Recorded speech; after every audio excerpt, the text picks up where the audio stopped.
ഈ വലിയ ചേമ്പ് മെയ് മാസത്തിലാണ് മുളച്ചു വന്നത്. ഏപ്രിലിൽ നട്ടു, ഒരു കടയിൽ നിന്ന് വാങ്ങിച്ച് ഒരു ചേമ്പ് നട്ടു.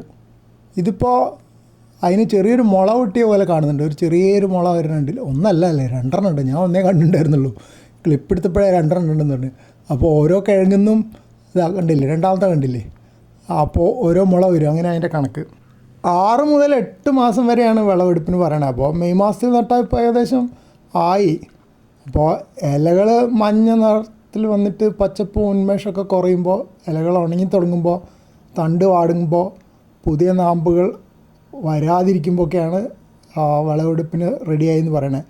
അതൊന്നും മൊത്തത്തിൽ അങ്ങനെ കണ്ടു തുടങ്ങിയിട്ടില്ല, എന്നാലും ഏകദേശം സമയം കൊണ്ടായിട്ടുണ്ട്. വിളവെടുപ്പിന് 2 ആഴ്ച മുമ്പ് നന കുറയ്ക്കണം എന്നാണ് പറയണത്. അത് ചേമ്പ് പെട്ടെന്ന് ചീഞ്ഞു പോകാതിരിക്കാൻ സഹായിക്കും. അതായത് പറിച്ചെടുക്കണ ചേമ്പായിരിക്കും. പിന്നെ പതുക്കെ മണ്ണ് മാറ്റി സൂക്ഷിച്ച് പിഴുതെടുക്കണം. കിഴങ്ങുകളൊക്കെ മുറിഞ്ഞു പോകാതെ കേടുപറ്റാതെ എടുക്കണം. കുറച്ച് മെനക്കെടായിരിക്കും, കാരണം ഇത് ഉറച്ച മണ്ണാണ്. അപ്പോൾ നന നിർത്തി വെച്ചാൽ ഭയങ്കര ബുദ്ധിമുട്ടായിരിക്കും എന്നാണ് എനിക്ക് തോന്നുന്നത്. കുറച്ച് പൂഴിയുള്ള മണ്ണായിരുന്നെങ്കിൽ വിളവെടുപ്പ് എളുപ്പമായിരുന്നേനെ. വലിയ ചേമ്പ് നട്ട് കുറച്ച് കഴിഞ്ഞിട്ടാണ് ഈ ചെറിയ ചേമ്പ് നട്ടത്. എങ്ങനെയാണെന്ന് വെച്ചാൽ വലിയ ചേമ്പ് മുളച്ച് വന്നപ്പോൾ ഒരു ഉത്സാഹമായി. അപ്പോൾ കടയിൽ നിന്ന് ഒരു 3 ചെറിയ ചേമ്പ് കൊണ്ടുവന്ന് നട്ടു. ഒരെണ്ണേ മുളച്ചുള്ളൂ. ഇതിനിതാ 2 തൈകൾ തന്നെ ആയിട്ടുണ്ട്. മുളകൾ മാത്രമല്ല വന്നിരിക്കണത്, ശരിക്കുള്ള തൈകൾ തന്നെ ആയിട്ടുണ്ട്. അപ്പോൾ ഇത് ഇനി എപ്പോൾ പറിച്ചെടുക്കണം എന്നുള്ളത് ആദ്യം പിന്നീട് ആലോചിക്കാം.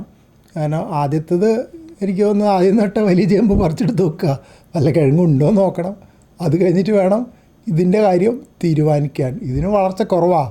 കാര്യം വേറെ ഒന്നുമല്ല, ഇവിടെ എല്ലാ ചെടികളുടെ മുകളിലും മധുരക്കിഴങ്ങ് വള്ളി കണ്ടമാനം പടർന്നുണ്ടായിരുന്നു. അപ്പോൾ ഇതിനൊന്നും ഒരു വെളിച്ചം പോലും കിട്ടാത്ത അവസ്ഥയായിരുന്നു. ഇത് പിന്നെ വീണ്ടും ഉശിരി വെച്ച് വന്നത് മധുരക്കിഴങ്ങ് വള്ളിയൊക്കെ പറിച്ച് കളഞ്ഞപ്പോഴാണ്. ഇവിടെ ഉണ്ടായിരുന്ന മധുരക്കിഴങ്ങിന് ഒട്ടൊരു കിഴങ്ങ് പോലും ഉണ്ടായുമില്ല.